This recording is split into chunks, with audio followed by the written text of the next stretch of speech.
Hey, Drew Dixon from Lovely Nerd back with you for another Bible Thump. We're in First Peter 3, and I want to do what I always do in this, and that's to encourage you a little bit from the Bible. This is a weird passage. The first part of it that we're going to read is really like hopeful and powerful, and Peter makes a powerful statement on what Jesus did through his death and resurrection, what he accomplished. But then the last part of it's kind of weird, and we're left asking a lot of questions, like we often do when we're in the Bible in general, but specifically in First Peter, who Peter tackles some topics that certainly make us either uncomfortable or scratch our heads. So I want to try to make you scratch your head a little bit less, though that's not my goal. But what I want to do is present this passage to you in the greater context of Peter's letter and also just the verses that precede it. Because what Peter really is doing here is encouraging Christians who are suffering. And based on what we know about First Peter and the churches he wrote to, these churches in Asia Minor, they probably weren't heavily persecuted yet. Like that was coming, and that's probably part of like God's design in his providence for this letter, was to prepare these Christians in Asia Minor for some deeper suffering. The type of suffering most likely that that Christians in Asia Minor who originally received this letter, the kind of suffering they had was more like social ostracization. That's a big word. They were ostracized. Let me break that down. Like they were mistreated. They were looked down upon for being Christians by the wider, like Greek, Roman world. They were seen to be kind of weird. It's probably not that much different than today, where in our culture, Christians are assumed to be a certain way in America. Christians are viewed a certain way, like politically, or blamed for the political ills of our culture, or just looked upon as like backwards or out of touch or unloving, maybe. And some of these reputations are like totally earned, to be honest with you, by American Christians. Some of them are unfair. But the reality is that like almost no one has a blank like check when it comes to thinking about Christians in our culture. If you're a follower of Jesus, you probably have a more positive view of what that means. But some followers of Jesus have a really negative view of what it when they hear that word Christian, because they've met so many Christians that were like super judgmental. As a nerd, you probably have baggage with that too. So I just share that to say like our culture is not all that different from Peter's. We face some of the same issues. So Peter was writing to them to, in the midst of this kind of like being looked down upon, being mistreated a little bit, being a little bit of a social outcast. In light of that, Peter encouraged them to continue doing good. That's the focus of this passage. So I'm going to read verse 18 in just a minute of 1 Peter 3. But before that, because that's going to be the focus of our of this Bible Thump, is going to be verses 18 through 22. But before that, I want to remind you that what Peter's going to say about Jesus in this passage is preceded by his challenge to Christians to undergo suffering, unjust suffering, with patience and with dignity, and to continue doing what is good in the face of unjust suffering. So his goal in this passage is to challenge us, no matter what kind of like mistreatment we might be facing, whether it's fair or justified or not. Like, and we can have that debate about some of the suffering that Christians are going through in our country today, or some of the like, and even suffering to some of you may seem like a strong word. Some of the being looked down upon and being thought of a certain way and being sort of stereotyped, of whether that's fair or not. But the point here is, Peter says, in light of that, he challenges Christians to keep on living for Jesus, to keep on doing what is good. He says, "Who will harm you if you are devoted to what is good?" in verse 13. "But even if you should suffer for righteousness' sake, you are blessed.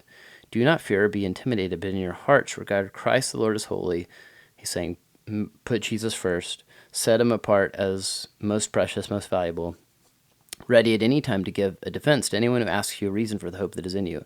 Yet do this with gentleness and respect, keeping a clear conscience. So when you are accused, those who disparage your good conduct in Christ will be put to shame, for it's better to suffer for doing good, if that should be God's will, than for doing evil. So Peter wants us to devote ourselves fully to doing what is good. So think about loving our neighbors. Think about looking for ways to serve our neighbors. Think about meeting the needs of the needy around you. Think about taking up the cause of the widow. Think about looking for ways to make the lives of the people around you better. Think about loving God supremely with all your heart, and then your neighbor as yourself. Those are the kind of things that Peter wants us to be up to in the light of how we're treated. So you're mistreated, you're looked down upon, you're sort of scoffed at or laughed at or thought of in unflattering terms because you're a Christian. How should you respond? Peter doesn't encourage us in any way to take up arms and get really defensive and go to battle to win the culture war over whatever hot button issue we might be facing right now. There's a lot we can mention, right? Abortion's been in the news. And we could talk about all kinds of whatever thing you want to throw in there, gender issues or whatever it is that you think is the battle you have to win. Peter doesn't call us to take up the banner and fight that cultural issue. What does he call us to do? To continue doing what is good. Why? Because it's better to suffer for doing good than for doing evil. This is like the most obvious answer ever, but that's what Peter says. Keep on living for Jesus. Keep your focus on him. I want to just challenge you. It's so easy to lose sight of that and to jump in because of social media in particular, but because everyone on social media is so loud in telling you what side of the cultural war you need to be on and what you should be doing to fight it. And, painting, everyone's on social media, we're constantly painting a vision of what it looks like, of what they think it looks like to follow Jesus. Don't feel like you have to let those people define you. You don't. You can follow Jesus. You can read passages like that, like this one, and determine to follow him. There is another way between choosing sides in this cultural war. There is another way, and I think it's one that Peter lays out here. All right, so that said, that's the context in which I'm going to read the passage that I actually intended to unpack today. And I realize, I've spent a lot of time setting the context, so I'm sorry. All right. Chapter 3, verse 18. For Christ also suffered for sins once for all, the righteous for the unrighteous, that he might bring you to God. He was put to death in the flesh, but made alive by the Spirit, in which he also went and made proclamation to the spirits in prison, who in the past were disobedient, when God patiently waited in the days of Noah, while the ark was being prepared. In it a few, that is 8 people, were saved through water. Baptism, which corresponds to this, now saves you, not as the removal of dirt from the body, but the pledge of a good conscience toward God, through the resurrection of Jesus Christ, who has gone into heaven and is at the right hand of God, with angels, authorities, and powers subject to him. All right, what? The what? Right? That's probably what you think. What the what? All right, so this beautiful statement about what Jesus did on the cross. He suffered the righteous for the unrighteous, that he might bring us to God, might bring you to God. That's so beautiful, and it tells us the purpose for which Jesus suffered. So Peter's point here, I think, ultimately, is that Jesus lived out this command that Peter's calling Christians in Asia Minor to embody, and I think, in a way, us today to embody this idea of suffering with dignity. He's saying there's no one that suffered with more dignity in the history of the universe than Jesus, because he's the one truly almost blasphemed there. He's the one truly righteous person. The one truly righteous person in human history chose to suffer on behalf of all these unrighteous people. And his purpose in doing so was to bring you and me to God. His suffering was a reconciling suffering. It was a suffering that joined together broken humanity with a holy, set-apart, perfect God. You see that, right? It's really beautiful. So then Peter goes on to explain some of the implications of this. He says, Jesus, was put to death in the flesh, but made alive in the spirit, in which he went and made proclamations to the spirits in prison. So there's this big debate over who these spirits in prison that Jesus went and proclaimed in the spirit to them. There are people that believe that Jesus like literally physically descended into hell when he died on the cross, and or the place of the dead, whatever you want to call it, Gehenna, that he descends into this place and proclaims to spirits there, like, I don't know, victory over them, over like the demonic spirits or something. It's really hard to know what he proclaimed. But then there's other people that say just his death was a proclamation in of itself. The act of Jesus dying on the cross was a message that went out to every like spirit, like angel, demon, soul, whatever.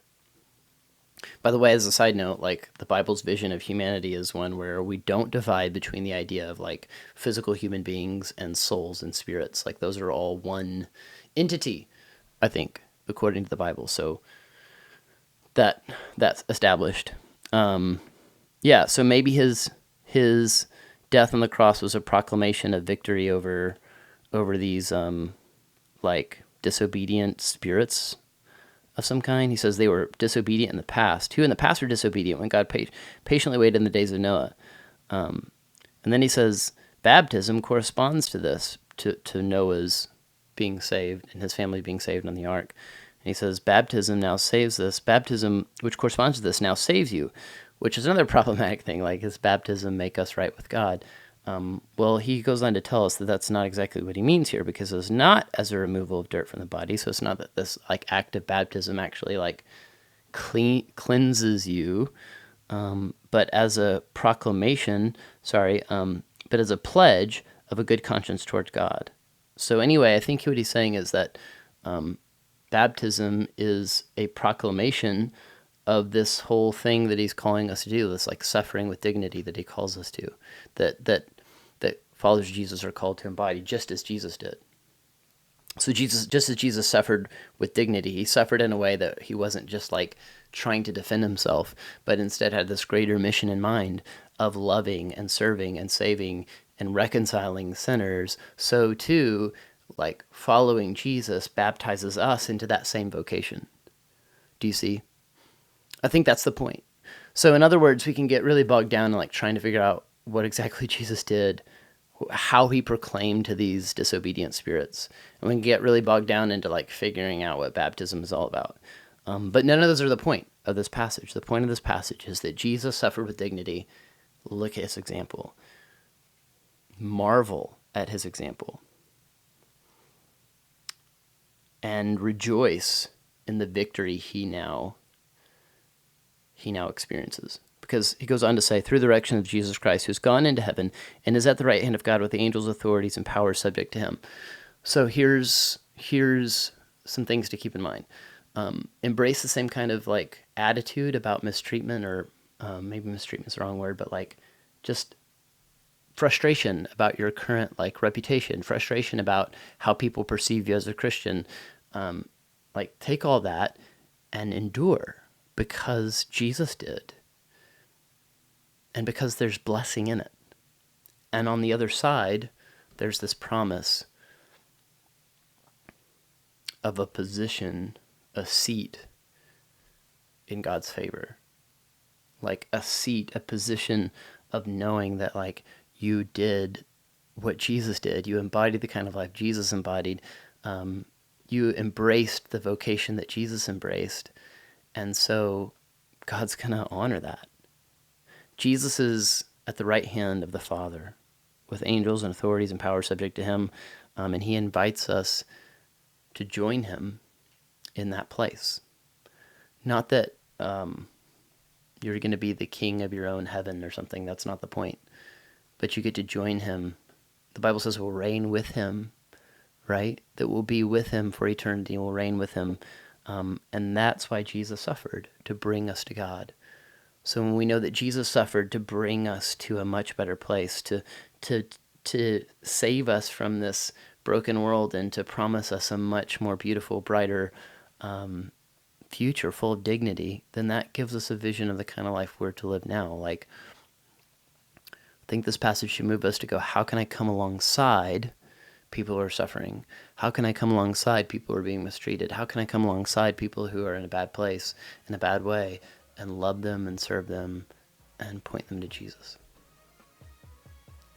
That's a vision. That's an idea, I think, of what it might look like to suffer with dignity, just as Jesus suffered with dignity. So my encouragement to you, if you read this passage again or think about it again, is like, don't get bogged down in trying to figure out all the details. Embrace the vocation Jesus embraced. Suffer with dignity. Don't always be out to fix your own reputation or lift up your own, always be worried about what people think about you. Instead, let go of that and just do the things Jesus did. Embrace the kind of lifestyle Jesus embraced. Live for him and for his kingdom. Let's make following Jesus simple. Let's not complicate it. That's my encouragement to you, and I hope that helps. What's one small way you could let go of your reputation this week to love and serve someone, or just to continue following Jesus as best you can? It's not hard. It is hard, but it's not rocket science, right? I hope that encourages you. I hope you'll think of one way you can do that this week. And I'll see you again next week. Thanks.